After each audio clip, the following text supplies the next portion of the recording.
Good morning, everyone, and welcome to another edition of John Can. You can, and I know you can.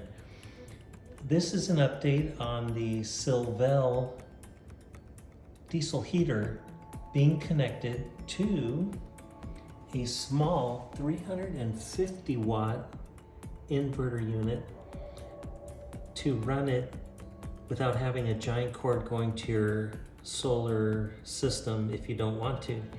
And so what I've done is I purchased on Amazon a little transformer unit that will take AC input, which is regular socket electricity, to direct current, which is normally your 12 volt system. And you can see it has 12 watts, almost 12 and a half watts, and 150 watts, 12 amps and 150 watts. So this is big enough because the diesel heater needs 8 amps to start up, and then it goes way down in wattage to about 5 watts, kilowatts. And so it's just a boost of the system starting up. You need to have a transformer that's bigger than 8 amps. So just to let you know in case you wanted to do that.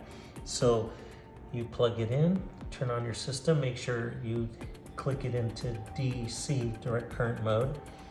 And I just tied it together like that to work it and use the transformer. So you could actually plug this into a wall if you're in your garage and do your diesel heater that way.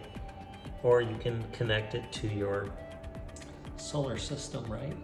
But this is what I recommend getting, at least a 12 amp transformer, and this will run for several hours. I'm going to use it on Monday in my garage because it's going to be really cold here in Texas. So here you go. That'll give you an idea of how do I make this thing work off of my little unit.